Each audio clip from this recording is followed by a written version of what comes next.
until now, I can see around 800 participants with us so far. And when we opened the link for registration, we received around 3,000 registrations so far from inside and outside the kingdom. As you can see here, the objective of the course mainly focusing on the basics of clinical research. As we know, the clinical research and research in general is not an overnight business. It is a kind of a journey that you should go through systematic steps during this journey. Starting from thinking about the idea, came up with a good research idea, then doing a good review about your topic and writing a good proposal, selecting the best studies designed for your course, and end up by good scientific writing and publication in good journals. So we'll try to give you the most important tips in all of these basic aspects. And also, as you can see here, we have a landmark speakers from different institutions from inside and outside the kingdom. And we wish that you will enjoy this course and you will get a lot of benefits. So as you can see here, our schedule is flexible. So it is 2 hours per day from 4 to 6 p.m. We meant to be after working hours, so most of the interested people, they can finish their work and they can join us. As you can see also, you have 2 days break in between on Tuesday and Friday. I would like at the end to emphasize a very important point, which is feedback. Your feedback is very valuable to us, and we are very happy if you give us feedback, even if it is negative feedback.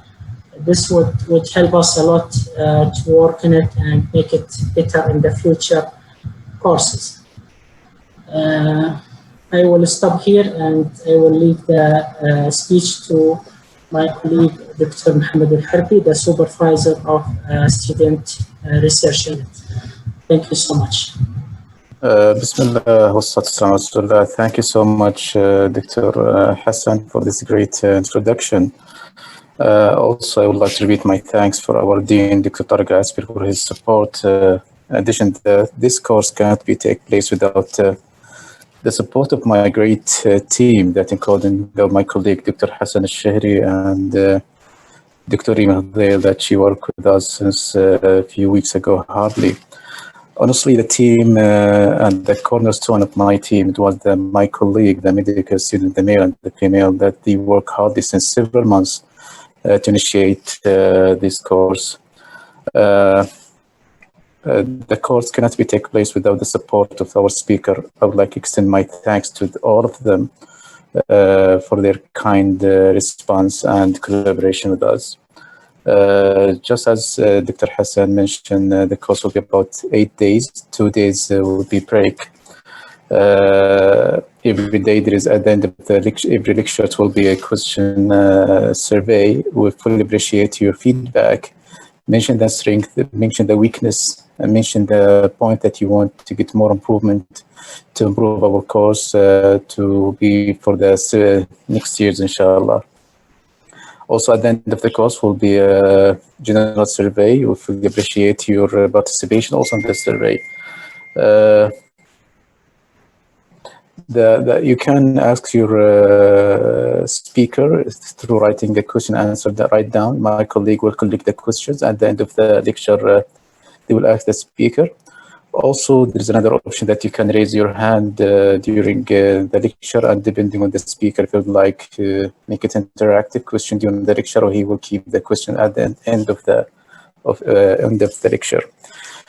First of all, we start our lecture. It will be how to choose your research question. It will be introduced or run by my colleague, Dr. Azzam Latibi. Dr. Azzam, he's Assistant Professor of Internal Medicine and Allergy Immunology. He's head of the Department of Internal Medicine at the College of Medicine, our university, Imam Mohammed bin Saud Islamic University. First of all, Dr. Azzam, thank you so much for your kind participation with us and your kind response for our invitation, and the mic is yours. Thank you very much, Dr. Mohammed. I appreciate the opportunity. I feel privileged to kickstart this course. And thank you also, Dr. Hassan, and all of those who worked hardly to make this course a reality. My topic will be about choosing research question. I hope the slide is clear. Yes, appears to me, yes. Okay, so choosing a research question, this is an important part of research. In fact, it is the first and most fundamental and critical part of any research in general. This applies to clinical research. So if you want to start any research project, whether scientific or not scientific, then you have to entertain a specific question. You have to ask a question and then try to use certain valid methods to answer your question. So in order to go around this topic, choosing your research question, we have to visit certain fundamental aspects of clinical research. Make sure we go through them quickly. I will not go into details because many of these components of clinical research will be addressed in details in subsequent lectures in the course. So we will talk about the fundamental concepts of research method and scientific method. We will talk about types of research quickly, and also very quickly about different study designs. And we will also show you some great examples of research projects from each and every single type of study design, so that we need to elaborate to you that every type of study design is fundamental and sometimes instrumental in our understanding of various aspects of medicine. Then we will go into choosing your research question. This is the bulk of the lecture, and we will suggest a stepwise approach. So to begin any introductory course or lecture in research, we have to remind ourselves about the circle or the spiral of science. This is a very important thing to remember. The science, the fundamental spiral of science, which start usually sometimes with a hypothesis and then deduction, in Arabic, istintaj or istikhlas. And then from your deduction, you can come up with prediction. Understanding a specific phenomena will allow you to predict certain aspects or certain future outcomes regarding this phenomenon. And then based on your prediction, you'll be able to verify your hypothesis or your prediction by measuring or observing certain aspects of this phenomena, and which will allow you to test your predictions and then go all around through the circle of science. This is a very important part of any scientific endeavor or in scientific activities. We have two forms of scientific reasoning. We have what we call deduction, istintaj, and induction, بالعربي الاستقراء. So what's the difference between deductive and inductive reasoning? It is extremely important to understand the difference between both, because both types of reasoning have contributed significantly in the advancement of science in general. So the deductive reasoning starts with a theory. For example, a scientist will postulate a theory, and then through his theory, he will come up with a certain hypothesis. And through his hypothesis, he seeks to measure and observe certain phenomena. And if the observations confirm his hypothesis and theory, then we can say his hypothesis and consequently his theory is valid. This is a deductive reasoning, starting from hypothesis, going all the way to confirm the hypothesis through observation. A great example for this is the relativity theory, for example. Einstein started his research activity by postulating a scientific theory encompassing many aspects of observations and can help predict and explain a lot of observations in theoretical physics. And then he postulated many hypotheses. And then many years later came the observation, when we started to have sophisticated instruments to measure certain astronomical observations. And then only recently we were able to really confirm the validity of his theory. The opposite to this is the inductive reasoning. Inductive reasoning starts with the observation. You go on your day-to-day work, making observations in a certain phenomena, and then based on the collection of these observations, you try to ascertain a pattern. You realize, for example, that people who have sedentary lifestyle are more prone to obesity. You come with this pattern because you have multiple observations suggesting the presence of this particular pattern. And then you come to postulate a hypothesis. You say that sedentary lifestyle is an important risk factor for obesity. And then you formulate a specific study design to come up with a proof of this hypothesis. And if your study proves the relationship between, for example, sedentary lifestyle and obesity, then you have a theory. This is the difference between inductive and deductive reasoning. And both types of reasoning are extremely important in the advancement of science. So this is what we just explained. This is the circle of science, and it's extremely important to always remember this if you want to engage in research activity. And you can start from any circle in this diagram. In many of the clinical research activities, we usually start with making observations. What do we see in nature? What do we see in specific behavior and its relationship to a specific disease, for example? And then we can think of interesting questions based on these observations we accumulated through our experience or through descriptive observational research. And then if we have these questions, we can formulate a hypothesis based on these questions.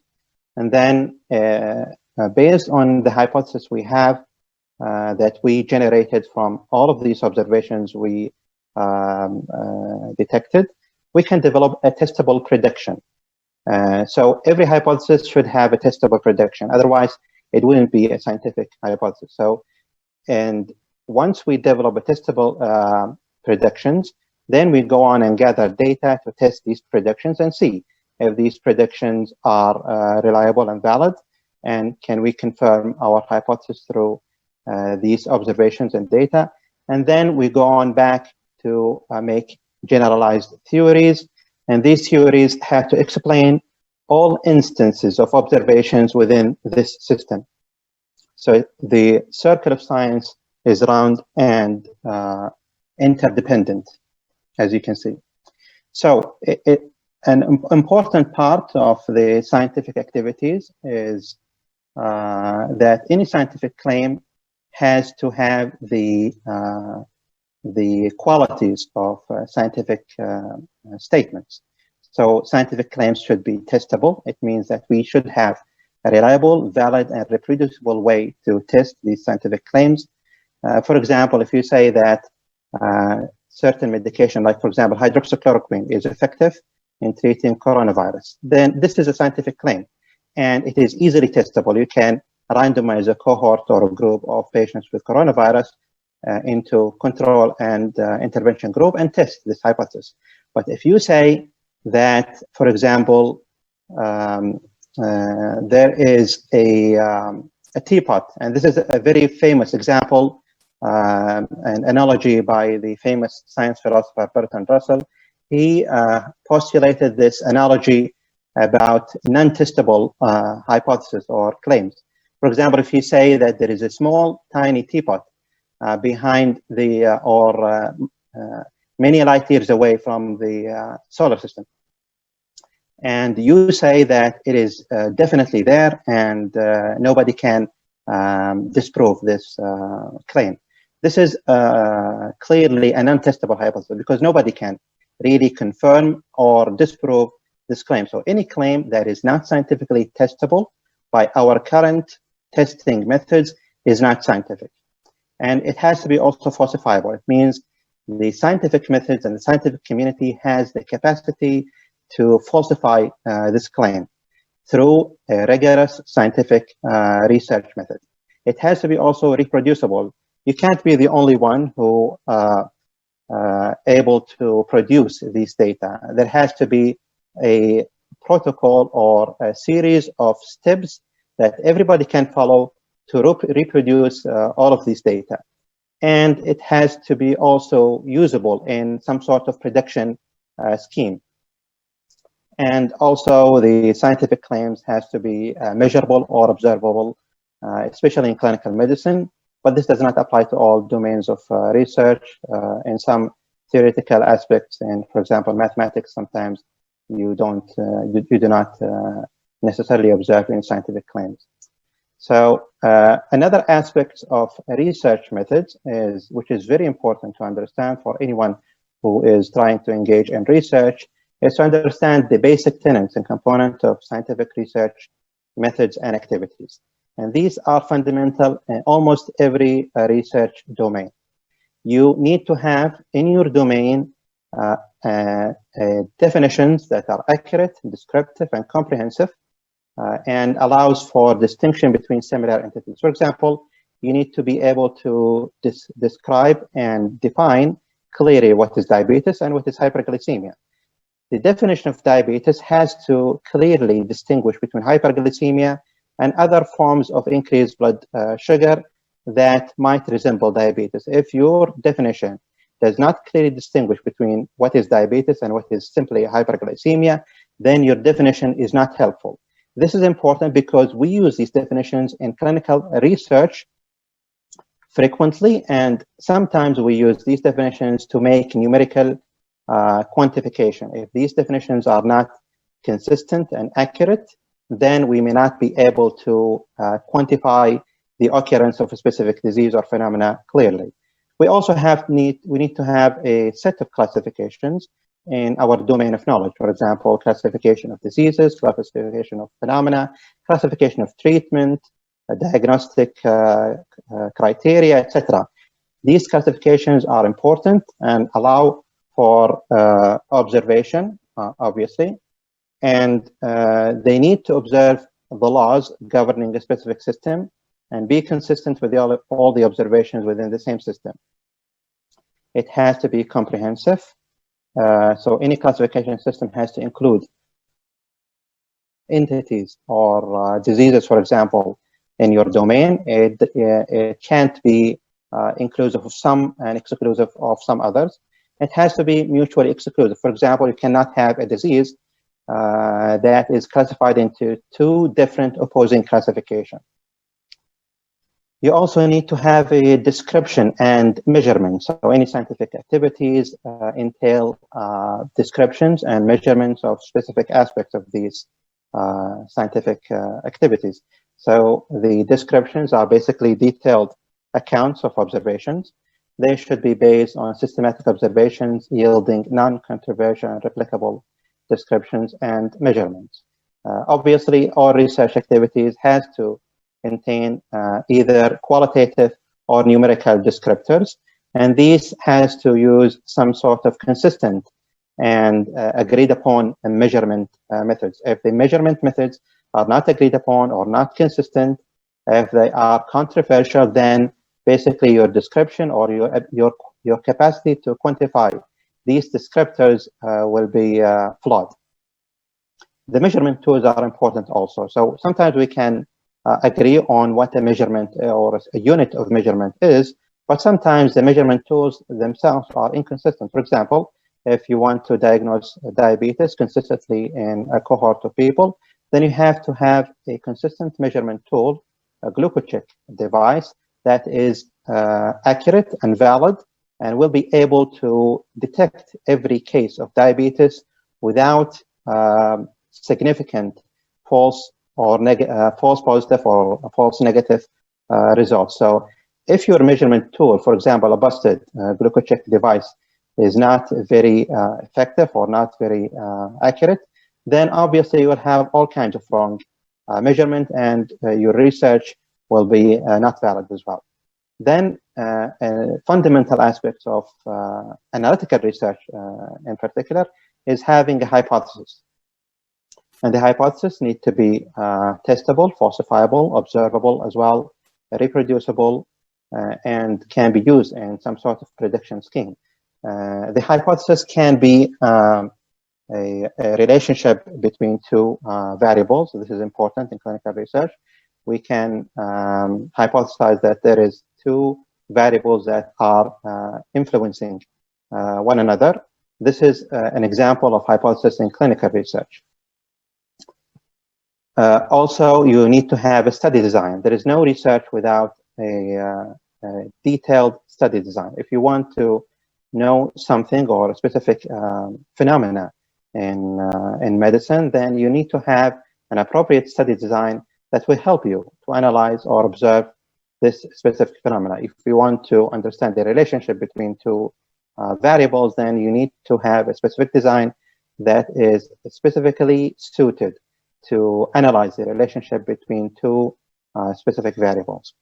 You also need to make sure you understand what sort of biases that you can encounter in your research. So bias is an integral part, or let's say an important aspect of any research activity. It's not something that we want, but it's something that is there, whether we like it or not. So we need to always identify what kind of biases we might be influenced by, and have a plan, detailed and consistent, to identify those biases and eliminate them. Sometimes we can eliminate biases in the study design itself, and sometimes we can eliminate biases in the analysis part of the study, depending on what kind of research ideas you have. We also need to understand the confounders, which are the factors that can influence your research apart from the intervention itself. For example, you have a medication that you suspect it is important in influencing the natural history of a specific disease. Let's say, again, let's go to our example, the hydroxychloroquine with the coronavirus. You say that the hydroxychloroquine, for example, is effective in treating coronavirus in patients with COVID-19. Then you simply give a group of patients the hydroxychloroquine treatment, and then you will see if they will get improved or not. If you don't randomize your research or the group that you're treating into placebo or control and intervention arm, then you will not be able to control the confounders. Many other variables or important attributes in the subject themselves can sometimes influence the disease outcome. For example, their comorbidities. Comorbidities are important confounders. If the patient is old, for example, have diabetes, have chronic lung disease, or any other comorbidities, they will eventually influence the outcome of the disease. And you will not be able to really sort out which patients got worse because of their comorbidity, and which patients got worse because they didn't get the treatment. So this is important to realize the potential confounders in your research and have a plan to deal with them, because confounders present in every single research you will start with, especially in analytical research and experimental design. Then at the end of your research, you will have findings and outcomes to measure, and your findings have to come from reproducible methods, and it should also be predictable, or at least explainable within the context of scientific laws. You cannot have findings or outcomes that are clearly in violation of standard scientific laws that are acceptable in your domain of research. And then, which is the most important part of the fundamental research methods, is that your finding has to be generalizable, meaning that there is no sense in making a research that's only generalizable to the subject you are researching.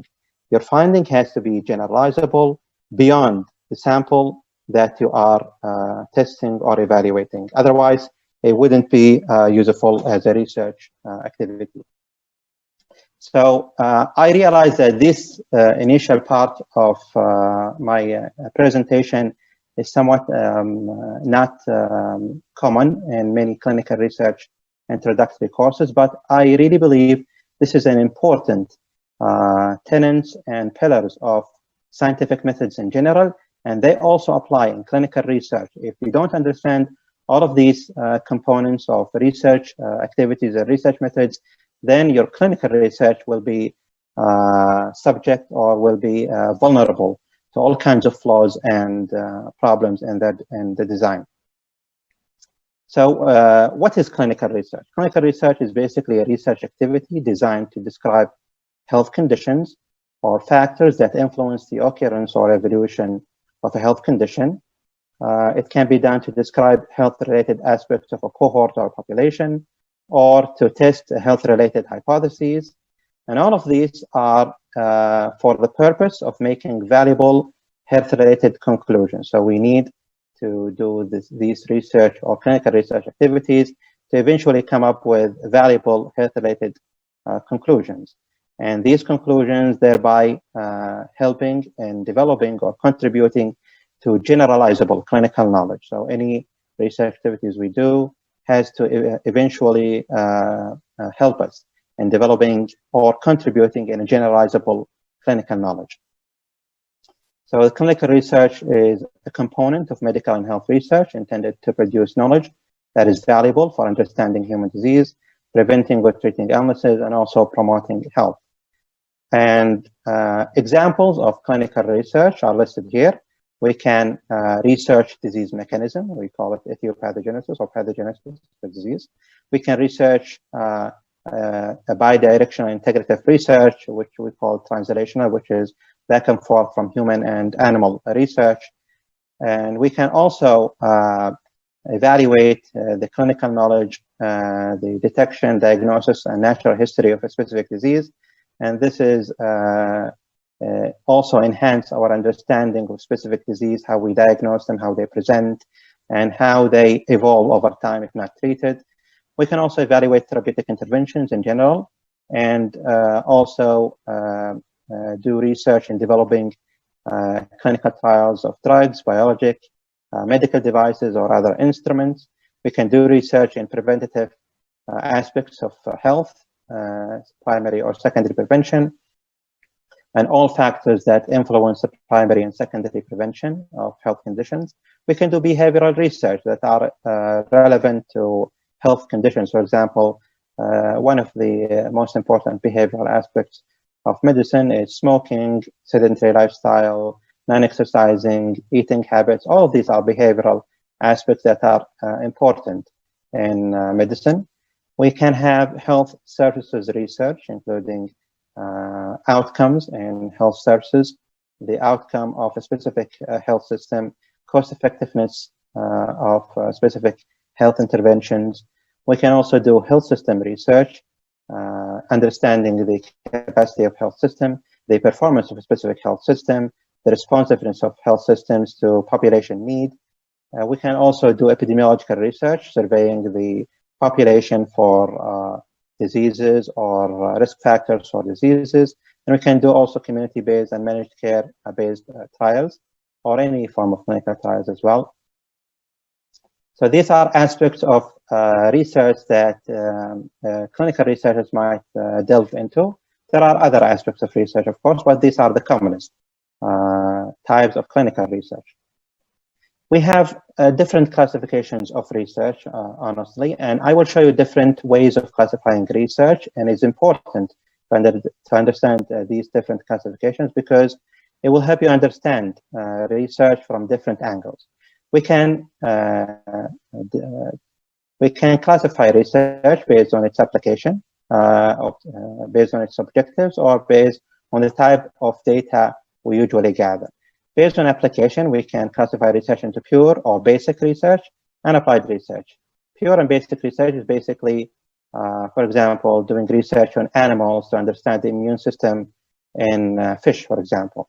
Understanding the immune system in fish or understanding the immune system in mouse can sometimes help us to understand how the immune system generally works, and this might also help us to understand the immune system in humans. This is called basic research. Applied research is basically when you have a conclusion that is applicable in your domain of knowledge or your domain of practice. For example, if you do research into a drug that is suspected of treating, for example, say diabetes, then we call this an applied research. Another way to classify research is classifying it based on objectives. We have exploratory research, if the intention of the researcher is to explore certain areas or certain phenomena. We have descriptive research, also trying to describe a proportion of certain attributes or certain diseases. Correlation research to understand the relationship between variables, and then explanatory research. And then the last classification is based on the type of information or data we gather. We have quantitative research when we use quantitative or numerical numbers to quantify the descriptors, or with qualitative research where we use words and qualitative descriptors to describe certain phenomena. In clinical research, we have different classification of classifying clinical studies. We have descriptive studies and we have analytical studies.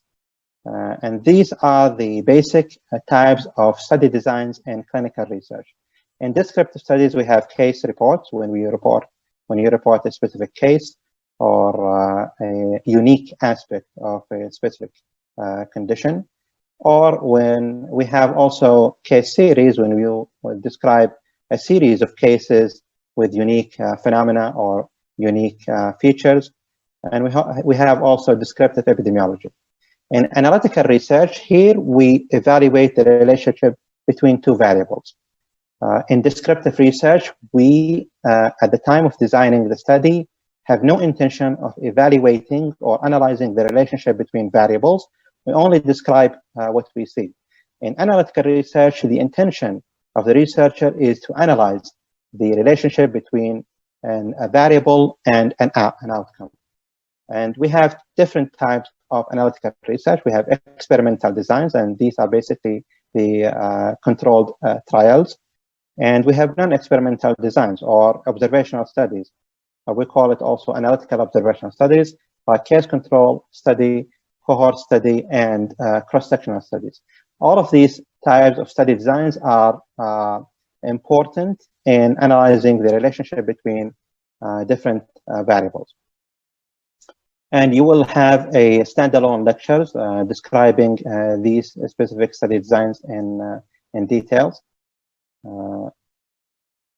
It is important to remember there are fundamental assumptions in epidemiology and biomedical research. And this is very important, basic things to remember, that natural phenomena do not occur randomly. If they do occur randomly, then there is no sense of studying them or predicting them. So they have an inherently predictable nature. There are certain factors or influences that influence the appearance and occurrence of diseases in specific population. Sometimes we know some of these risk factors, and sometimes we don't. But definitely, diseases do not occur at random.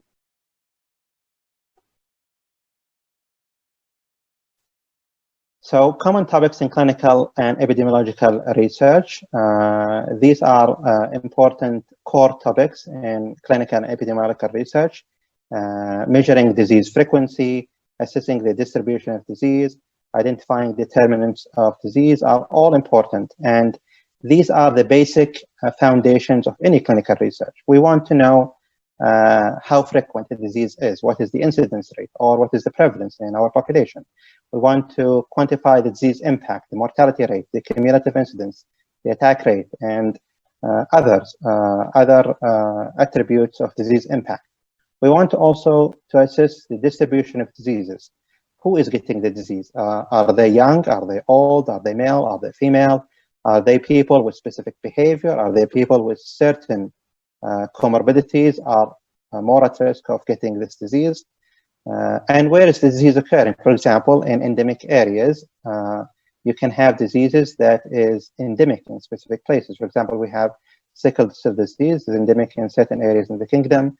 We have endemic infectious diseases happening in specific areas and specific locations. Sometimes it can happen due to specific ecosystem in the area. For example, malaria is more common in certain areas in the kingdom, for example, because the ecosystem allow for the thriving of mosquitoes that carry the malaria parasite. So understanding where specific diseases occur is important, because we can understand how we can predict the disease and what kind of intervention and where we should deploy this intervention. When disease is occurring is also important, and when is also important in terms of the subject or population age. For example, diseases are happening in younger population or older population, and also disease that can happen in specific season of the year. For example, specific allergic diseases can happen in specific seasons. We know that pollens can pollinate in specific times of year, and these pollination can cause all kinds of allergies in people. So understanding the variation and the predisposition of specific diseases in a time of year can also help us understand the nature of the disease itself. Identifying determinants of disease are also important aspects of clinical research. Understanding the causes of diseases and risk factors of disease are extremely important, because sometimes these causes and risk factors are modifiable, and we can mitigate these risk factors to decrease the burden of disease within the community. So the analysis of any research output follow its design. In order to have a very robust analysis of your research, you have to have a robust design of your research, and the design follows a specific stepwise approach, and it is intuitive. What is important to remember, it starts with a good research question. The good research question feeds into a specific hypothesis, especially in analytical studies, and then if you have a specific hypothesis, then you will be able to choose the appropriate study design, and then based on your study design, you will choose the appropriate sampling methodology, and based on your sampling methodology, you will have the plan or the specific protocol for collecting data, and then the specific approach for analyzing data, and then coming up with conclusions. If you have the research question, if you have a research question that is not valid or not robust or not refined, then your hypothesis will be maybe invalid or not refined as well. And then the whole flow of your research will be disrupted. Then your study design will be inaccurate, your sampling methodology will be wrong, the way you collect your data will be flawed, and then eventually your analysis will be meaningless. So it is extremely important to start with a robust, refined, and solid research question in order for the next steps to be valid and robust as well. So each step is extremely dependent on the step before it. So like we just discussed, we have two types of research. We have observational experimental. Observational research, we simply observe the participants, and we observe the factors that influence the occurrence of an outcome, which in clinical research is basically a disease. In experimental research, the investigators or the researchers deliberately influences the course of events and investigate the effect of this intervention on the outcome or the outcome we selected for measurement. So we introduce an intervention and measure its effect. So all this introductory slides is to help you understand we have different types of clinical research study designs, and each and every single study design is extremely important and sometimes may be instrumental in the advancement of clinical knowledge. And these are just notable examples of different study designs that help us a lot in understanding specific disease. For example, we, for the first time, described elephantiasis in a persons who were described as the elephant man. And the first case of elephantiasis was described in this case report. And we were able, therefore, after that, to understand the disease known as elephantiasis and what it entails and what are the causes for it and what are the potential treatments after we were able to correctly describe the first case of the disease. We have also a famous story in immunology, we call it the bubble boy story. The bubble boy is basically a known story about a kid who was born with severe combined immunodeficiency. At that time, I think it was in the late 70s, early 80s, he was one of the first cases that has been described to have severe combined immunodeficiency. And because of his extreme tendency to develop infection, he was at risk of dying from any simple infection.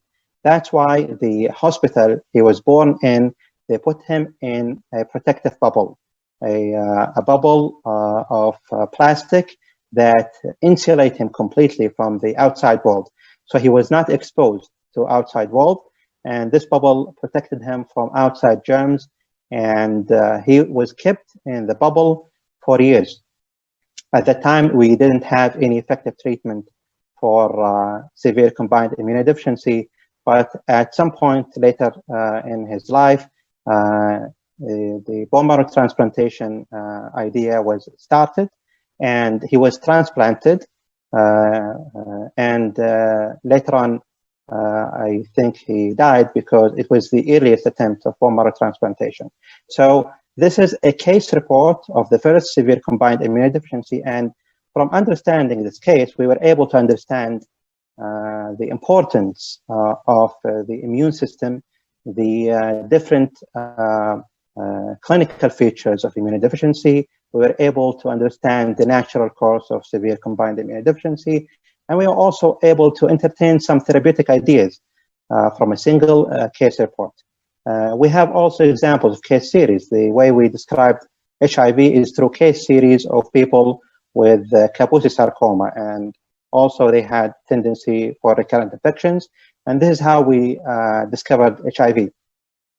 Through cross-sectional studies and prevalence surveys, we have extremely important national surveys in US and also here in Saudi Arabia to understand the prevalence of common disease. If we want to understand the prevalence of diabetes, for example, hypertension, obesity, and all of these common comorbidities, we need to do a nationwide cross-sectional survey. So these kind of studies are extremely important in understanding the prevalence of specific diseases. In case control studies, we have a classic example of understanding the relationship between smoking and cancer. So we first were able to really link cancer with lung cancer with smoking through a case control study. And examples of cohort study is the longitudinal Framingham heart study. And through this famous study, we were able to understand the most important risk factors for ischemic heart disease, including hypercholesterolemia, hypertension, smoking, and other important risk factors. So you can see from these examples that every single study design sometimes can help us significantly in our understanding of a clinical condition or in a clinical domain of knowledge in medicine. Okay, so choosing a research question. This is now going into detail of how you should choose your research question. We understand from what we talked so far, it is the first step and clinical research. And it is also has to feed into a bigger picture. So your research question has to help in improving the general knowledge of a bigger picture. For example, if you want to know a certain aspect or a behavioral aspect in people with diabetes, and you design your study to understand what kind of behaviors are contributing to good control of diabetes, for example, this has to feed into the understanding of how diabetes evolve and what kind of interventions that help and does not help in the management of diabetes. The choice of research question and its implication in the study design. So, like I told you a few slides ago, the choice of your research questions can greatly influence how you will design your study. If you want to analyze the relationship between two variables, then you have to have an analytical study design. If you want to know just the proportion of a specific phenomena or a specific disease, then you might need to do a descriptive observational study. You don't need to have to do a analytical study design. Also, choosing your research question can eventually influence how your sampling strategy will be, and eventually also influence your sample size. So, focusing your questions, usually you start from a general research topic or idea. For example, you're interested in diabetes, and then you need to focus down your questions. Are you interested in the evolution of diabetes, the natural history of diabetes, the complication of diabetes, or are you interested into the symptoms of diabetes, or the etiology of diabetes, the treatment of diabetes, or the behavior of subjects with diabetes, and so on and so forth. There are many domains that you can tackle in a single topic. So you need to narrow down your question into a specific area within this topic. And then you need to develop your hypothesis or your assumption. For example, if you are analyzing the relationship between variables, then you have to have a testable hypothesis saying that variable A increase or influence variable B in a certain way, or variable C influence variable D in a specific way. This is how you develop your hypothesis, because this is the only way you can have a testable hypothesis. And this is important in analytical research. In observational research, your assumption is basically is this disease is common or rare? Is people with certain disease have higher proportion of certain risk factors or not? These are assumptions that you need to make before you can design your observational study. You don't specifically look for relationship between certain variables, but you can look for proportion of risk factor within a specific cohort of people with specific outcome. And then after you develop your hypothesis, you need to develop your specific aims and objectives in order to properly design your study. So how do you come up with a research topic? Your research ideas can come from your life experiences. Sometimes very simple life experiences can give us ideas or significant or important ideas about research. For example, with the coronavirus pandemic, we can ask a very simple questions that public have been asking since this pandemic has started. Where did this virus come from? Is this virus a mutated form of known coronavirus, or is it a new novel coronavirus? Is this virus deadly or not? So these questions are very simple questions, but are extremely important to answer. So your questions does not need to be sophisticated or difficult, does not have to be very technical. It can be very simple and yet can be very profound. So describing an illness and what are the common features that distinguish this illness from other illnesses is a very simple but yet a very profound question. How bad is this illness is also a very simple and again a very profound question, which is a question about prognosis. Does this disease run in families? It's a question of heritability and natural history of disease. Again, a very simple and profound question. How did this patient get the disease and why? This is a question about etiology. Again, it's a very simple question and a very profound question. Will this treatment or intervention help in this disease, which is the effectiveness of a specific treatment, or if you're looking into a preventative intervention. Clinical research often focus on the biology, but can also focus on other areas. So we usually look for the characteristic of a disease, how we diagnose a disease, what are the risk factors for this disease, and how we can influence the evolution or natural history of disease through certain treatment. But we can also look into the behaviors that can affect the management of a specific disease. What kind of behaviors influence the outcome of the disease, or what kind of behaviors that influence the commitment of the subject with the treatment. These are behavioral questions, but are extremely influential in clinical medicine. So we can also ask questions about tools that we use to describe disease. For example, we can ask questions about the tools we use to diagnose diabetes. We have now the GlucoCheck devices. We can ask questions, is the GlucoCheck devices we have here in market are accurate? So it is a question. And I know that certain researchers are tackling this question. We need to know if these devices are accurate and valid to monitor blood glucose in people with diabetes. If they are not valid and if they are not accurate, then people will end up injecting themselves with insulin, expecting or suspecting that they have high blood sugar, while in fact the device itself is corrupted. And these are very important, and these are ongoing questions that we have all the time. Sometimes we might need to criticize the natural history or characterize the natural history of a disease in order to study it. So characterization of disease is important in defining these diseases. Sometimes we need to have a valid measurement of an outcome.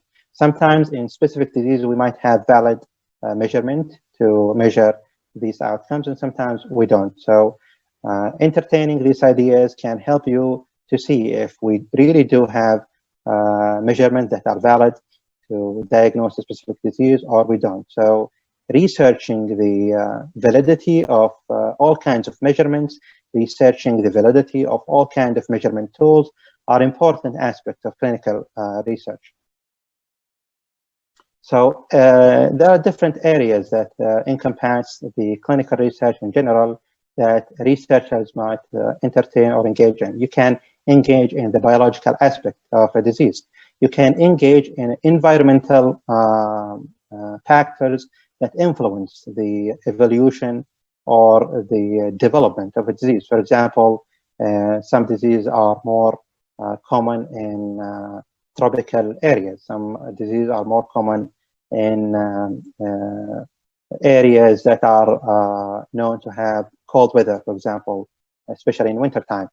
You can entertain social and cultural aspects of the population with a disease, for example, or a population who have a specific risk of a disease.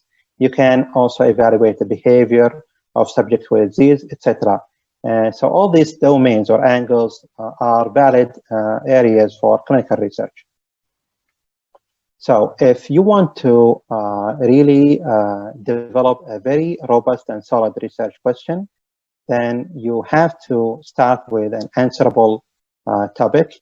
Keep in mind time and resources.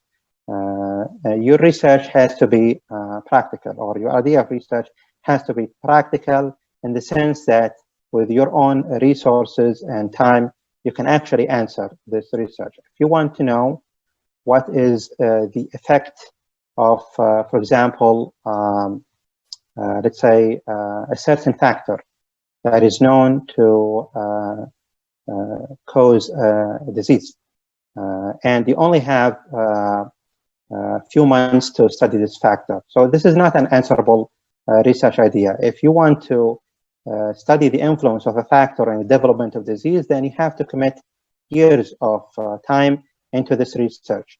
If you only have a few months of your own time to spare to do a research, then obviously you cannot answer a question like this.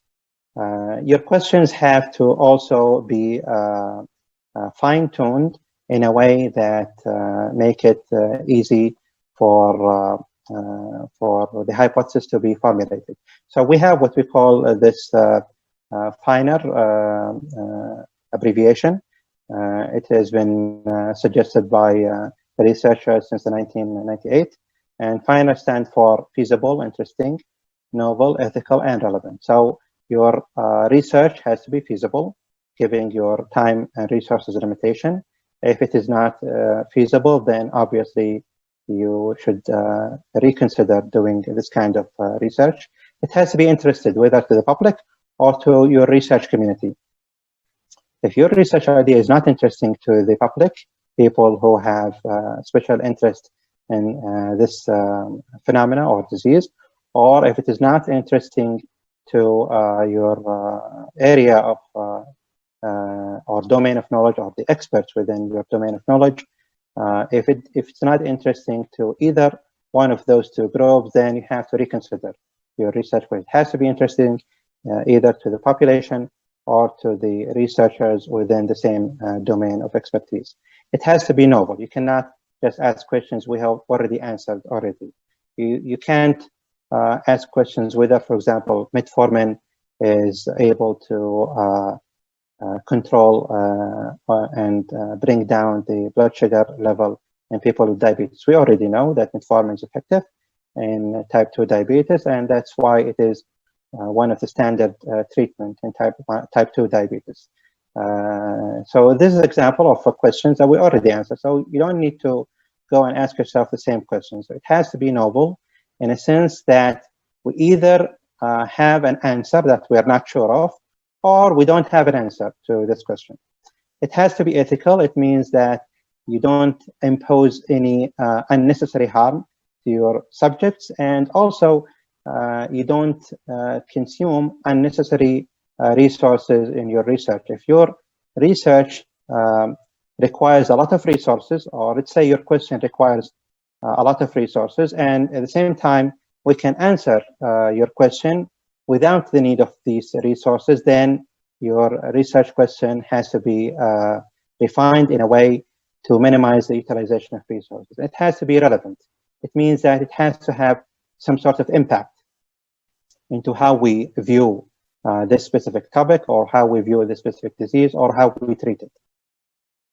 It is very important place to start is you can start with mentors with specific domain knowledge, and they can help you sort through different topics and choose research questions instead of trying to agonize about what kind of research questions we really need to go through. So focusing your research questions has to go through the FINER approach that we just described here. And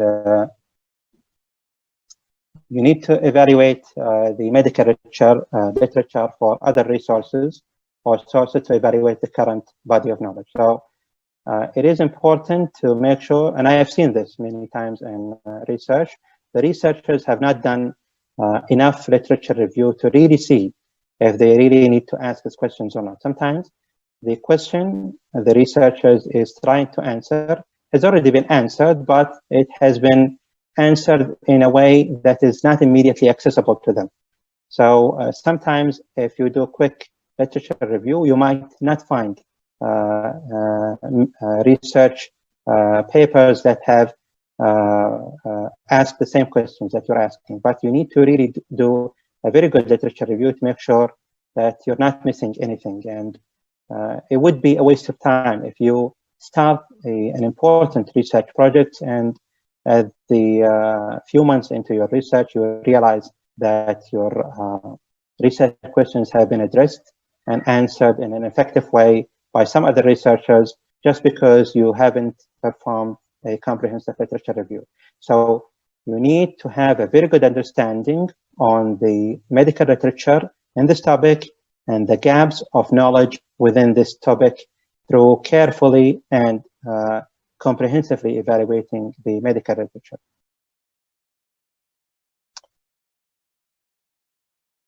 So the knowledge gap is an important concept that is something that you always need to remember at the beginning of asking your research questions. Is your research questions is fitting into a knowledge gap, or is it a redundant questions that we have already entertained and asked before? Sometimes your questions would fit into a knowledge gap that we really don't care about very much. So your questions has to fit within an area, the knowledge gap, that is relevant and important to the research domain you are working in. So examples is how you define the clinical problem, like we discussed above, the clinical features, signs, symptoms, laboratory values peculiar to this specific medical condition. How do you diagnose a medical problem? Sometimes we can have gaps in understanding the clinical features of a specific disease. For example, nowadays in coronavirus, at the beginning of the pandemic, we didn't know in details what are the salient clinical features of the coronavirus infection.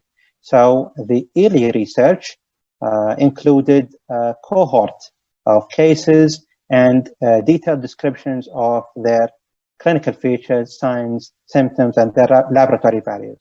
So this is an important examples that help us understand the gaps of knowledge in this novel disease.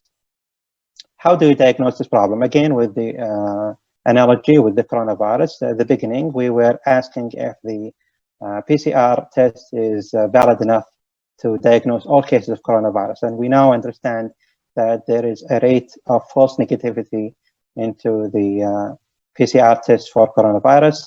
And we could only know this information after we performed an early research into the sensitivity and specificity of the PCR test in the subject with coronavirus. So how do you diagnose a problem is an important part of knowledge about the disease, and it has to be addressed at some point early in the disease. Many of the diseases that we have now, we know how to diagnose them, but surprisingly, many of the diseases we have known for many years, we still have difficulty in diagnosing them. So it is still a matter of research diagnosing these complex diseases. How large is the problem is also a public health question. So in every population, we know how big of a problem it is. For example, here in Saudi Arabia, we are publishing daily statistics about coronavirus cases, coronavirus deaths, and the utilization of ICUs and hospitalization, etc. So these are questions, and these are statistics to answer a very basic questions: how large the problem is, the magnitude of the problems on the population, on the health system in general.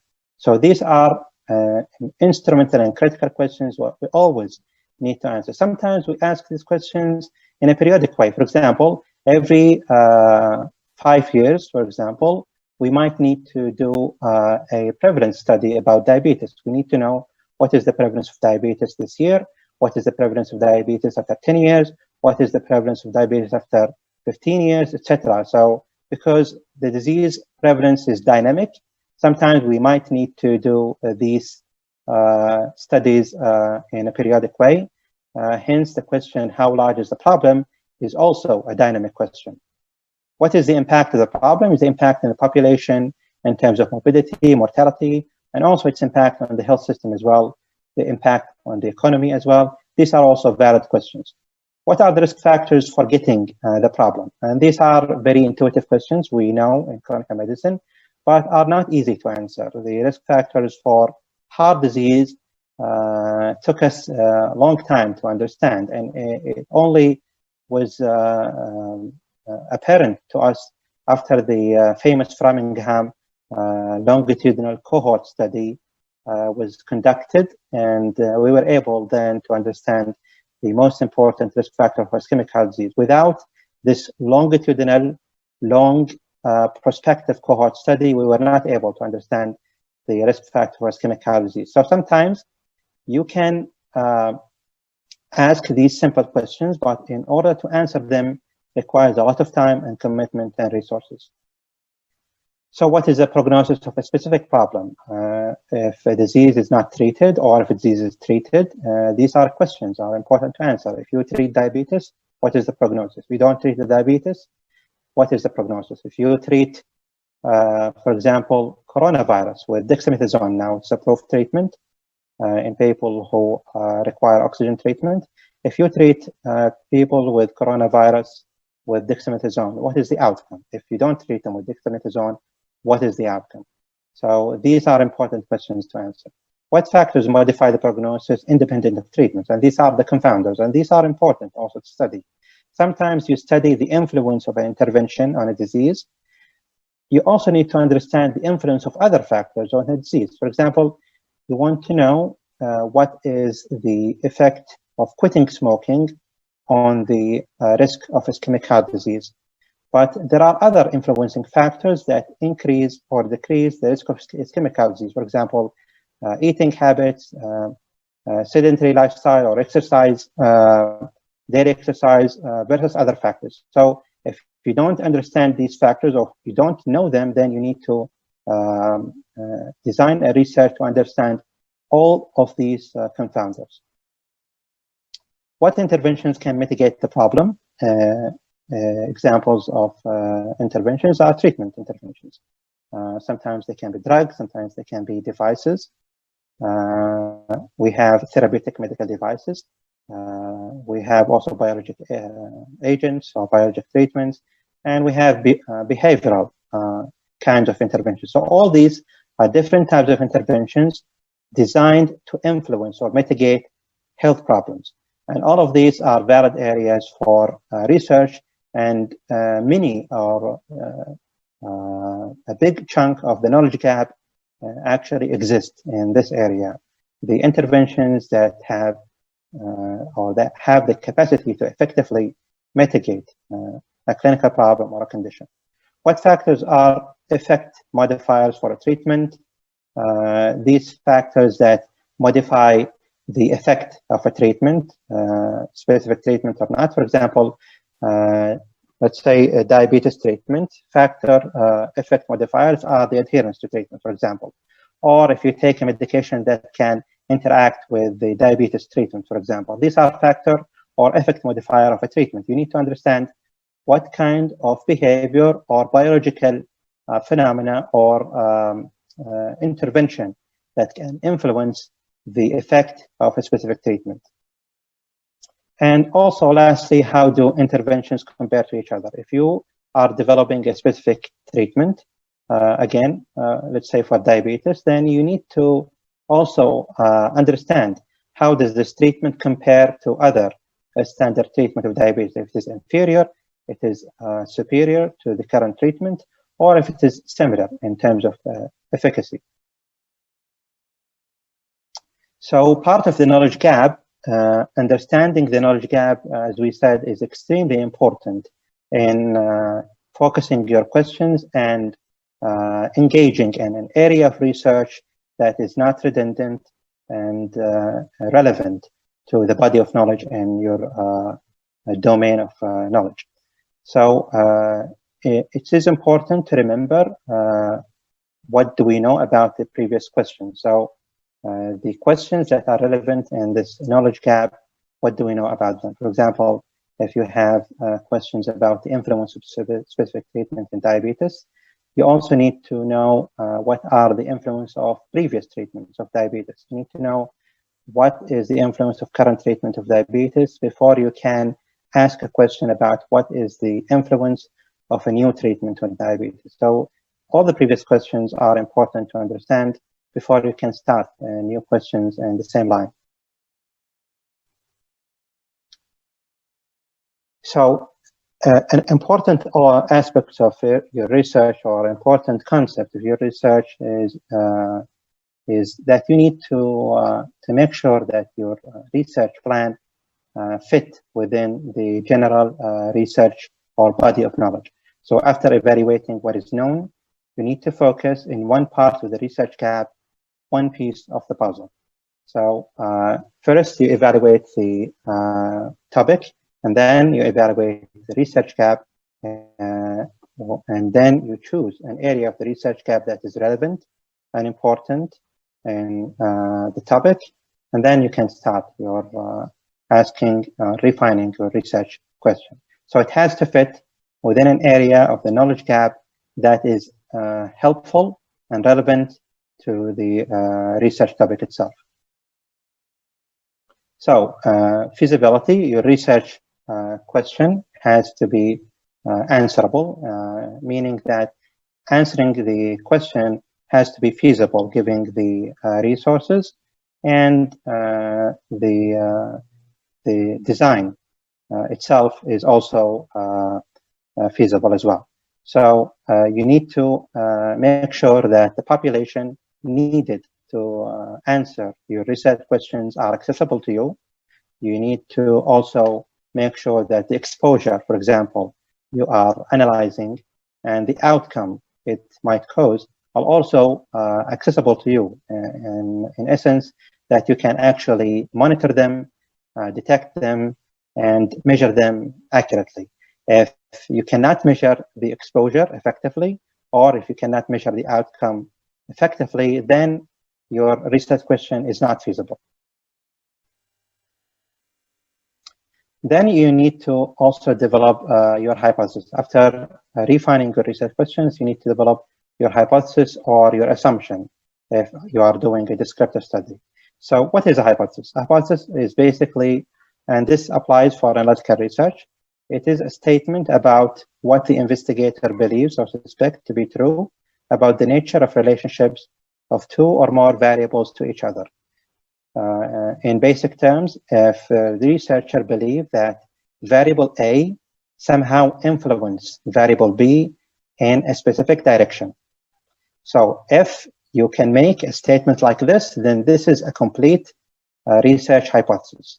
If your statement is not as specific as the example I just specified, then your hypothesis is not complete. You have to end up having two variables and suspecting a direction of relationship between those two variables. This is in case of analytical research. In case of descriptive research, then you have to ask questions or hypotheses regarding a proportion of a phenomenon. For example, you want to do a prevalence study of diabetes within the kingdom. Then you have to have an assumption about what the prevalence might be. You want to know what is the prevalence of obesity in people with diabetes. Then you have to have an assumption of what is the prevalence might be in people with diabetes, and so on and so forth. You have to have an idea, an assumption about what would you have at the end of your research in descriptive research. So examples of hypothesis in analytical research here are three examples. The first one is vague. The second one is more refined. The third one is a complete research hypothesis. So let's start with the first one. Let's say that we have this hypothesis. We say antibiotics are effective in acute otitis media in children. Okay, so this is a hypothesis. It looks good for in the first glance, but when you look into it in details, you will realize it is not feasible for you. What kind of children are you talking about? Because it depends on the your country. Sometimes children can be from day one, a newborn baby, until the age of 18. So what kind of questions are you talking about? Are you talking about toddlers? Are you talking about preschool children? Or are you talking about school-age children? So it is important that you specify the population. The second example is more refined hypothesis. We say here, amoxicillin is effective in acute otitis media in children who are between 2 and 6 years of age. If you can also refine your questions further by saying amoxicillin is effective compared to a placebo in reducing pain in children aged 2 to 6 with an initial episodes of acute otitis media. So this is a more refined hypothesis, because this way you will be able to properly design your study, and in this way also you will be able to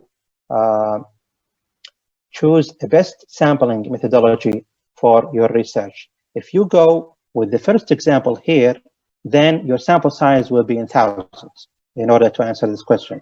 If you choose the second question, then your sample size will need to be large again, maybe less than thousands, but still large in order to be able to prove or refute this hypothesis.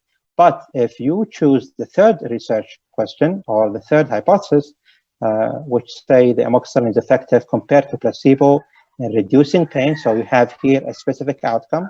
You can say pain, you can say fever, you can say any other outcome.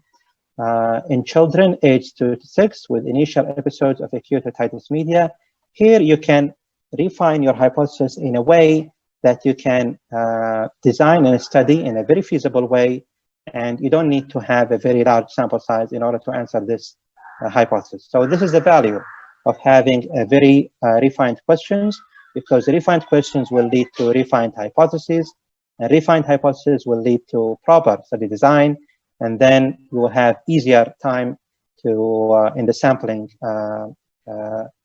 phase, and easier time in choosing the sample size and recruiting for your study.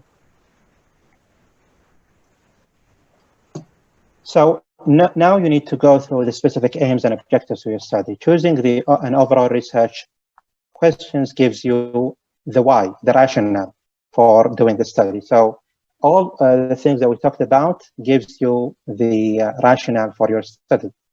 But there are other things that you need to also consider and always think about carefully before starting your research project. You need to know if there is a research or knowledge gap in a specific area. You need to know, for example, a relationship between two variables, or for example, a treatment and a disease. All of these are important in the rationale for doing the study. But you also need to answer questions related to specific measurements and the way you can define them. You need to specify the population of your study. So which population are you studying? Like the example we talked about in the previous slide, we are talking about children between the age of 2 to 6. This is a population. So this is the who question. Where is the setting where you will conduct your study? If you are going to conduct your study in a specific location, is it in a specific center? Is it in the community? Is it in multiple centers? Where is it exactly? So you need to also define the where. The where is also important. When also, you need to also define a time period for your study, whether it is analytical or descriptive study. A time frame for your study is important. You cannot just have an open research that has no end time. Your study has to have an end time. If there is no end time, then your study design is not complete. You also need to ask the question what? What variables are you measuring? So you are measuring, for example, in the example of amoxicillin and acute otitis media, you're evaluating the variables, which are otitis media and the amoxicillin. What is the influence of amoxicillin on otitis media in children? So these are the question of what? The variables you are measuring, the outcome, the interventions, the confounders, and all the variables that influence the outcomes need to be defined clearly, and a plan for their measurement has to be also explained and prepared ahead of time before you start your study. How is what kind of tools and measurement strategies you have in your research. For example, if you want to entertain the question we asked earlier, if amoxicillin is effective in acute otitis media in children. So you ask the questions, how are you going to measure pain? What kind of scale are you going to measure pain with? Are you going to measure pain in children by asking them? Or are you going to measure pain in children by pinching or pulling their ear? Or what kind of other types of pain measurement are you going to use? So you have to have a standardized and valid way to measure the outcome, which is pain, in your study.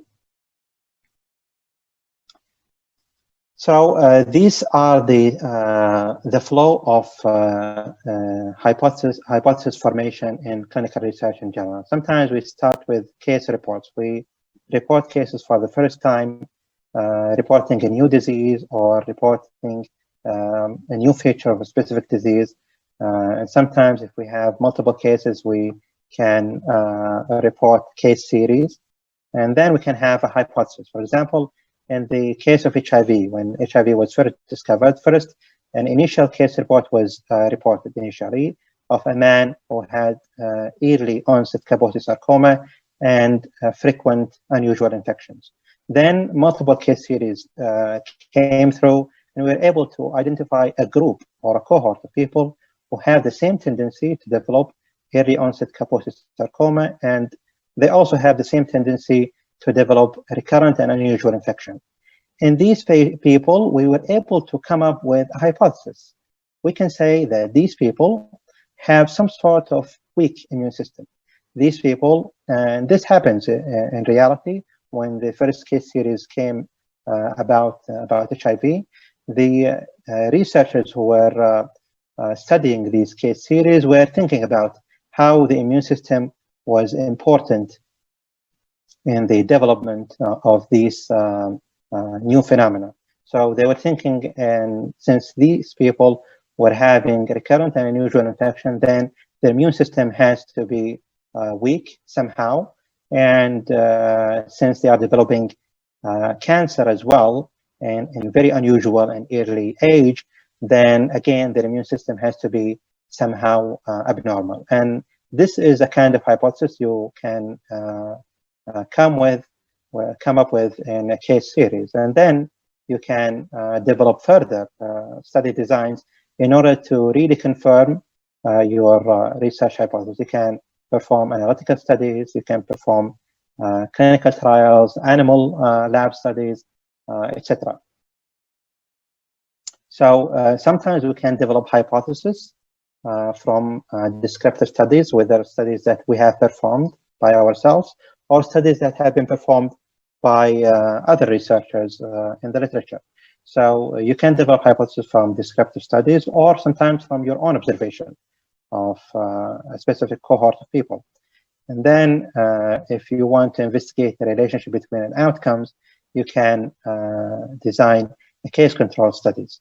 So case control studies can sometimes help investigating the relationship between an exposure and an outcome, and so on and so forth. You design your study and refine your hypothesis based on the kind of questions you are asking. So this is just a reminder, which is I bring this diagram to remind you the classifications of clinical research. It's a little bit different than the one I showed you before, but essentially it is the same. So it depends here about the questions of whether the investigator have somehow assigned exposure or an outcome or not. So if the investigator... Dr. Azam, 10 minutes we have. Yes, I'm almost finished. So if the investigator has assigned an exposure or not, if the investigation assigned an exposure, they deliberately intervene somehow, then we call this an experimental study. If there is a randomization, then it is a randomized controlled trial. If there is no randomization, then it is non-randomized controlled trial. If there is no influence whatsoever from the investigators, so the investigators simply selected and observed a cohort of participants or subjects, then it is an observational study. If we are comparing groups, especially if we are comparing groups in terms of the proportions of the variables and their influence on other variables, then we call it analytical studies. If we're not comparing groups here, meaning especially if we're not evaluating the relationship between variables, then it is simply a descriptive, non-analytical studies. So in analytical studies, we can have different types, like I mentioned before. If we are following a cohort of people forward in time, this is a cohort study. We start with exposure, and then we see who develop a specific outcome and who does not develop a specific outcome. So, and we follow these people forward in time. If we do a study where we measure the exposure and outcome at the same time, we call this a cross-sectional study. We don't follow the people neither forward nor backward in time. If we start with cases and then go backward in time to evaluate the proportion of exposure between cases and control, then we call this case control study. So this is just an explanation of what we just mentioned. I think this is the end of my presentation. The rest of the details about clinical study designs and their details will be given in a standalone specific lecture. And I don't need to go into details on this. Thank you very much for your listening. I realize this is somehow a lot to take in, but if you go back and study the slides, and I'll be sharing the slides for anyone who needs it, you will realize that most of the stuff we discussed here are intuitive, and I hope you learned something today. Thank you very much. Thank you very much, Dr. Azzam. It was very knowledgeable and very interesting talk. Also, thank you so much for the attendees. We have more than 1,500 attendees, either through the Zoom or through the YouTube. And you have a lot of questions, if you don't mind to answer it. Abdullah? Yes. Thank you, Dr. Azzam, and Dr. Mohammed, and Dr. Hassan. We have a few questions here for Dr. Azzam Al-Ataibi. First question from Nafad Al-Yahya.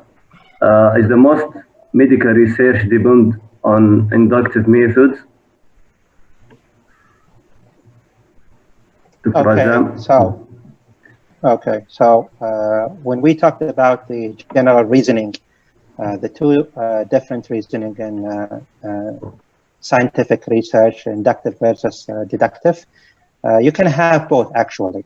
You can have inductive reasoning and deductive reasoning, but this is something of general conceptual ideas. You don't need to go into the details of which research is inductive, which research is deductive.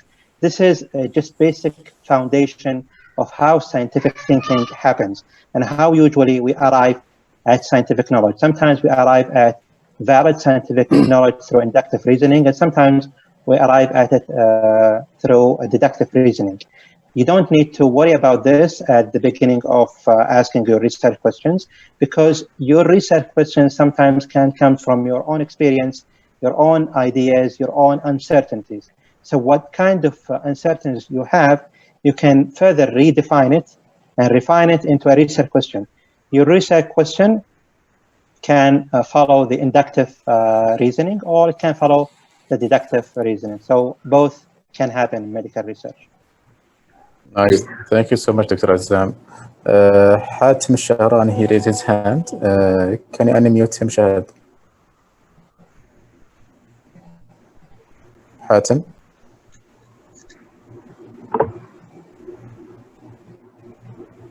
حاتم. طيب مو معنا. The next question, Abdullah. Okay, the next question from Abu Talib. When I ask about certain disease and its complication, is that considered as a correlation? Okay, so this is at the beginning, it is called a descriptive research. So you ask about a specific disease, and its complication is a very simple question to ask, which is a question about the natural history of disease. When we talked about describing a disease at the beginning, you can describe a disease, you can describe the natural history or the evolution of disease. For example, let's say about diabetes. You want to know how many people in the kingdom have diabetes. You can also ask the question, how many people with diabetes have diabetic retinopathy? You can also ask a question, how many of people with diabetes have diabetic nephropathy? So this is not a correlation specific question, because you are selecting a specific cohort of people, and asking what is the proportion of a specific phenomena within this group.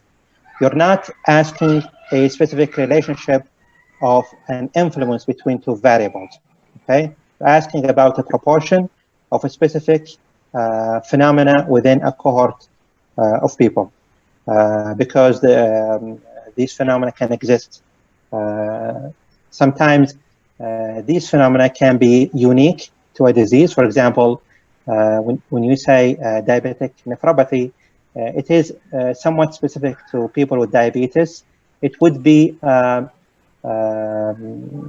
it doesn't make sense if you ask if people with no diabetes would develop diabetic nephropathy. So it doesn't make sense to ask this question. So these questions are not considered a correlation. It's basically descriptive of various features of people with specific disease. I hope that's clear. Thank you so much, Dr. Azzam. Please, all the attendees, there is a survey has been sent to the chat. Please fill it. We fully appreciate your feedback and your comments. We have another participant raising his hand. Is Mariam Al-Maghribi. Can you unmute her? Mariam? Mariam? طيب. Next question, Abdullah. Okay, from Nof Shehri. Is it important to do a research unique and new ideas? And what should I do if I found a similar research after I finished my own? Okay.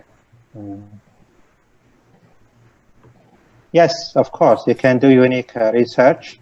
Let me go back to the question. You can do unique research ideas in your journey of research. Many of research ideas are only hampered by our resources. The problem is with having unique research ideas is the capacity to answer these ideas or these research questions. I am sure that many of you guys have entertained very important and unique research ideas. The problem is that sometimes our capacity to answer these research ideas sometimes is limited because we don't have access to a research lab, or we don't have effective way to measure or evaluate or study these research ideas. So having unique research ideas is always easy and it's always feasible. Answering those unique research ideas is the real challenge. So I don't think junior researchers will have problems asking unique and new questions. The problems and the challenges usually come with designing the appropriate study design to answer those questions. But again, it is important to make sure that you don't overlook the body of knowledge within this specific research domain. Make sure your questions has not been asked before or nobody attempted to answer it. And the only way or the best way to do this is to do your own comprehensive literature review, but also make sure you don't stop at that. You need to also to communicate with people with specific expertise and interest in this topic, and ask them if this idea or research is feasible, is it variable, is it doable, has anybody attempted to answer it or not, and so on and so forth. So it depends on what kind of literature review you do. Doing a comprehensive literature review will allow you to understand if your question is unique or not. And also it depends on your capacity to communicate and interact with experts in the field to ask them and verify if your question can be answered or if it is a valid question to begin with or not. Thank you, Dr. Azzam. Next, Abdullah. Okay, next question from Lamia. Can the research methodology somewhere along the lines and in the midst of conducting the study be modified or changed? Okay. So the question is if you can modify your study design at the middle of your study. So this is not advisable. So once you have a clear question, you will be able to formulate a specific hypothesis. And then after you formulating a specific hypothesis, you will be able to choose the appropriate study design. If somehow you realize midway that your design is inefficient or not effective in answering your questions, then you have one of two choices, either to stop your research or you continue. But you need to modify it. So try as much as you can to evaluate your research questions carefully and refining it. Try as much as you can to refine your hypothesis before you begin to design your study or choosing the appropriate study design. And then after that, you can start your study. If, despite all of these efforts, you end up realizing that your study design is somehow unable to answer your question, then you have to either modify your question or modify your design in a way that does not eventually make the analysis part useless. Because you have to always pay attention to how you are going to analyze the data once you change the study design. This will greatly impact the analysis phase if you somehow midway change the study design. So it is not advisable, but sometimes you end up in this position. Then if this happens, I advise you to consult expert colleague and especially research methodologist to help you redesign your study so that you don't lose the data you already collected. Mumtaz. Thanks so much, Dr. Azzam. Please, who has been raising his hand, unmute your mic, okay? Hanan Al-Kabi, is she raising her hand? Unmute يا حنان. افتح السماعة يا حنان. افتح المايك. طيب صالح الموسى. في أي سؤال صالح الموسى؟ Can you unmute صالح؟ السلام عليكم. وعليكم وعليكم السلام. السلام. تفضل يا صالح. Yeah, I want to ask Dr. Azzam about the hypothesis definition. He said this, it is a structure about what the investigator believes or expects to be true. Is it that true or false? I mean, the hypothesis could be searching for true thing or false thing. Is that true or no? Well, true can talk. When we say true, we can say true about a positive relationship or a negative relationship. So when you say false, I think you mean the existence of a negative relationship, meaning that there is no relationship between two variables. So again, this can be phrased as a true phrase. So it is a matter of phrasing. Actually, I don't think it is an issue with the definition.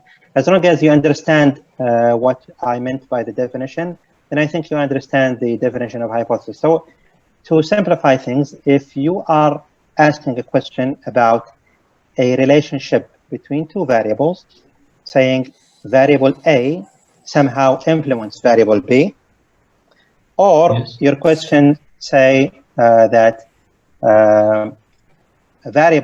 two variables have long been suspected of influencing each other, then you can have a question about whether they truly influenced each other or no. You can ask a question if variable A influenced variable B. You end up having a research design. Your research design then will answer this question with yes or no. Your question is basically if variable A influenced variable B in a certain direction, and then after you finish your study and analyzing your results, you will realize whether they have a relationship with each other or not. So the final conclusion can be a positive or a negative one. Hello? Great. Any more questions, Saleh? Yes, and I have another question, please. Just It short is question, about- please.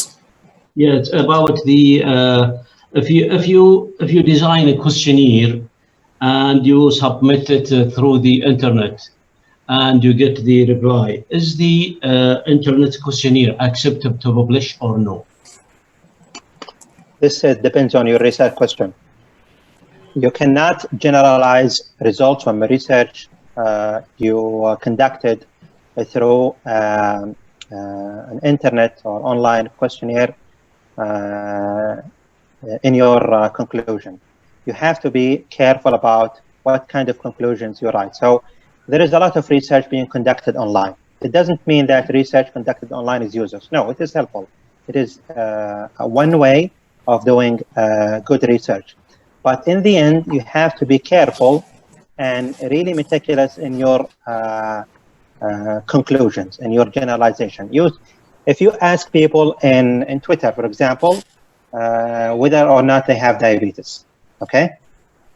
So we all know that most people in Twitter are somehow literate when it comes to technology. They can use applications, they can use their smartphone, they're relatively younger people, and they are usually people who are engaged in social media. So it is a specific population. If you ask this population, which is a unique population, about the prevalence of diabetes, they will tell you if they have diabetes or not. And then you end up having a proportion. You end up having 3 or 4% of the respondents having diabetes. And then you come at your conclusion and say 3% of the Saudi population have diabetes. Is this right conclusion or not? I think you can see that this is not a good conclusion because you generalized a finding that is unique to a specific population to a larger population without evidence. You can only say that people who are using Twitter or who are internet savvy or people who are familiar with technology or younger population who use technology or use social media have a prevalence of diabetes of 3 to 5%. This is the only conclusion you can make. You cannot generalize it to a broader population without strong evidence. So you can do online questionnaires. It depends on what kind of questions you are asking. It depends on the kind of questionnaires and the questions within your questionnaires and how you are developing them. And it depends on the conclusions at the end of your research finding. So just make sure you don't overgeneralize your finding. Great. Badr, can you open your mic? Yes, hello. Can you hear me? Yeah.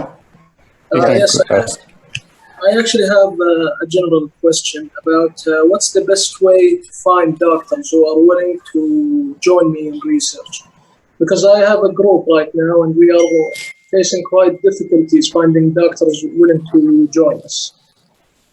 Okay, you're a medical student? Yes. So I agree it is not easy. It's not just difficult here, it's difficult everywhere. There is no uniform network of health researchers here in the kingdom, and in many places it is still a struggle. Sometimes you don't know which people are interested in a specific research topic outside your network. So one way to do this is to look for publications, local publications in your research. For example, let's say you're interested in diabetes. You look for local authors who are publishing frequently in diabetes. Let's say you are interested in seeing the influence of a specific treatment on the complication of diabetes. Then you need to look in your literature review about local researchers who are publishing research papers in this area. You'll come up with a list of researchers who are interested in this area. Then you can find their contact email in these publications. This is one way. So you look for publishers or researchers who are working in the field within your city, for example, if you need to physically meet, or within the kingdom if you don't need to physically meet, and then communicate with them. This is one way. Another way is to communicate with research offices in research institutes. For example, every research universities or every research institute have their research office. They can deal with questions like this. So you can communicate with them and ask them if there are researchers within them, their research institutes who are interested in your topic. And then you can have a list of researchers and you can communicate with them. So these are two ways. And you can look for them in social media. Sometimes you can find people who are willing to communicate with you and get involved in research with you. So these are the most direct two ways to connect with researchers who have the same interest. Another way is to attend research symposia or research conferences. You can meet people and you can network with people who have similar interests and similar research expertise. You can also discuss with them the possibilities of engaging in a research with them. So these are the three approaches I would recommend. Great, Dr. Azzam. We have a lot of questions, but we try to pick the most important. Abdullah, can you give us the last two questions because we are at the end of the session? Okay. Question from Abdulaziz Al-Jahani. Can I make a review article, not a systemic review, on a case report? It is a rare disease and all the articles available are case reports, and I would like to do a review on them. And if yes, can I do it only 8 reports? If no, how many case reports do I need? Okay. So review articles are an important part of clinical research. Review articles are basically articles where the reviewer summarizes the current state of knowledge. So it is important to summarize the current state of knowledge in one location. Otherwise, it will be too confusing for practitioners and researchers to get their head around what has been done, what has been known in a specific area of research. So research or review papers are extremely important. And you'll find review papers in the most prestigious journals. Review papers are extremely important. Doing review papers in case report is also important. If you are doing a review paper on case reports, then you have to summarize all the reported cases in literature. You don't have the luxury to only be content with only few cases reported in literature, because you will be missing an important aspect of the disease you are reviewing. Let's say you are reviewing a rare genetic disease. This rare genetic disease happens in every 1 million of our population. And case reports have been documented throughout literature in many populations in different countries. Let's say we have 50 publications describing individuals with this disease. If you take, let's say, 25 and describe them and summarize them in review articles, and you simply ignore the rest, then one thing, you will have incomplete analysis and review and summary of the disease. Second thing, the journal you're planning to submit your paper will never accept your paper. The review articles for any case reports have to be comprehensive and include all accessible case reports. Thank you so much, Dr. Azzam. Can you give us quick questions, Abdullah, just to try to answer as much as we can? Yes, okay. From Uhud, is it okay to do changes like add and eliminate items to a verified questionnaire? So changing items after submitting, I assume after submitting or administering the questionnaire. So this is not advisable. This is a big issue that we don't like in questionnaire design and development. So at the beginning of developing your questionnaire, you have to make sure that your questionnaire is reviewed by both public people. For example, your questionnaire is it's supposed to be administered to people from the public. Your participants are basically laymen or laywomen from the public. You have to have a pilot sampling from the public to evaluate your questionnaire, make sure your questions are clear, concise, understandable, and they're not confusing. Your research also has to be reviewed, or your questionnaire has to be reviewed by expert in the field, expert in the specific topic you are researching, and also expert in questionnaire design and development. So you need 3 categories of people to evaluate your questionnaire. Typical respondents, public, any people from the community you select for piloting, people with expertise in the specific topic, and people with expertise in the development and design of questionnaires and survey. So these group of people have to review your questionnaire before you can administer it to the community. If at some point you realize that your questionnaire is lacking or it has some issues, then it would be too late to change questions midway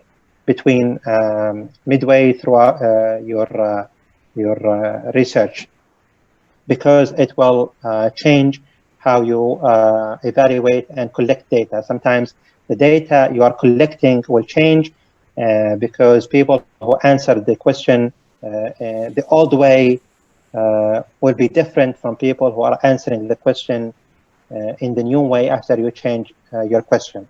So this will cause inconsistency in the results and the questions you are changing. So try as much as you can to refrain from changing the questions after you administer the questionnaire. نايس دكتور عزام.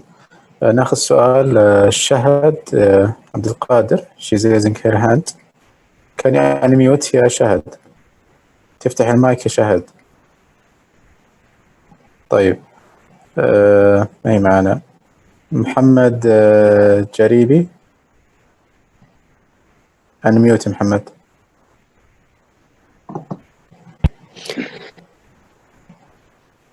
محمد افتح المايك محمد، ما نسمعك ترى. ايوه نعم. ايوه تفضل، عندك سؤال؟ اي نعم، شكرا جزيلا دكتور. حياك الله. عندي تعقيب لو تكرمت. ال HDL وال risk of heart disease. يعني for ages it's been claimed that HDL reduces the risk of heart disease.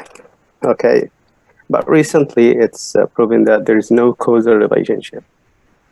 So if we follow the hello محمد. Yes. الصوت يقطع. Can you repeat your questions quickly please if you don't mind? Yeah, for HDL and risk of heart disease, it's been ages that it's claimed that the HDL reduces the risk of heart disease, but recently it's proven that there is no causal relationship between HDL and heart disease. So if we follow the idea of not tackling what's already tackled, we might falsely accept wrong associations, especially the ones that have an impact in the clinical practice. Don't you think, Doctor? Thank you. Okay. So this has come to an area of research called challenging the established ideas. So if you want to challenge an established idea, then you have to be an expert in your group or perform your research in collaboration with experts in the area of expertise.